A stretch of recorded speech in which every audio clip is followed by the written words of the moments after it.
Paix et bonheur à chacun de vous. Nous poursuivons la lecture du chapitre 14 de Saint Jean. Et nous avons vu ainsi par les interrogations des apôtres que notre découverte du visage de Dieu a évolué. Les questions posées par les apôtres aident Jésus à déployer son discours. Il déploie ainsi son explication. Par la réponse faite à Thomas, il nous donne de découvrir que c'est lui le chemin, et donc le point est mis sur le Christ. Par la question posée par Philippe, on découvre le but du chemin, le Père. Et par cette journée, on découvre la force sur ce chemin, l'Esprit Saint.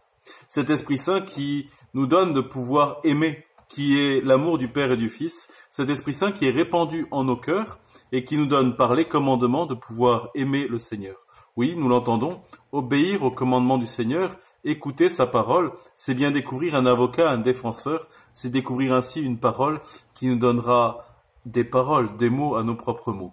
Et nous avons ainsi, dans notre propre vie et en ce temps de confinement où notre souffle est un peu compliqué, on y fait tous attention, à découvrir ce souffle nouveau que nous avons à prendre dans le Seigneur, ce souffle qui viendra nous donner de reprendre souffle, de ne pas laisser des fausses peurs guider nos pas, mais d'avoir une peur à l'esprit, celle de ne pas répondre à l'amour de Dieu, celle de ne pas répondre à cet amour de Dieu comme nous sommes aimés. C'est là la première crainte, la crainte de Dieu, et c'est ce premier principe qui est nécessaire pour notre propre vie.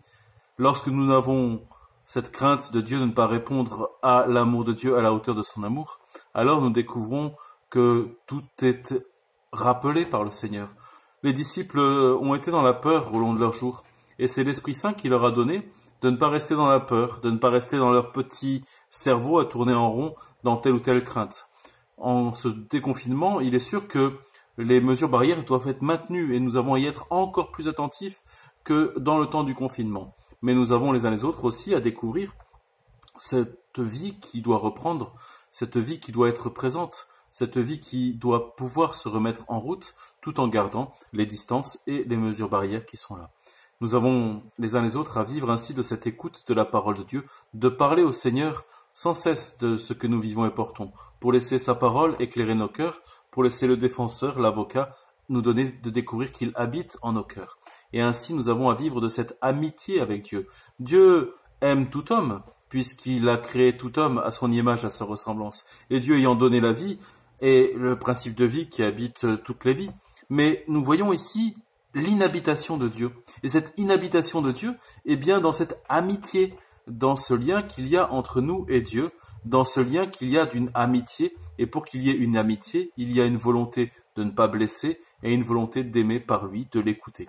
Puissions-nous écouter le Seigneur et découvrir que l'Esprit Saint en nos cœurs nous donnera de nous souvenir de toutes choses et de faire des liens. Ainsi, plus nous prions, plus nous écoutons la parole de Dieu en prière, plus nous découvrons des liens avec ce que nous vivons, plus nous avançons ainsi dans ce chemin, cette vérité, cette vie que le Seigneur a donnée. La joie du Seigneur est notre rempart, que ce chapitre 14 de Saint Jean et cette méditation de l'évangile d'aujourd'hui nous donnent de découvrir cet amour de Dieu pour nous. Il nous donne son esprit, il nous donne toutes choses par son Fils et il habite en nous par son Esprit Saint. Rendons gloire au Père Tout-Puissant, à son Fils Jésus-Christ le Seigneur, à l'Esprit qui habite en nos cœurs, pour les siècles des siècles. Amen. Vivons des sacrements, de l'adoration, de la confession, de la communion quand nous le pouvons, mais dans l'attente bien sûr de ces premières messes qui viendront quand nos évêques auront obtenu ce qui est nécessaire pour la vie de tous les chrétiens. La joie du Seigneur est notre rempart.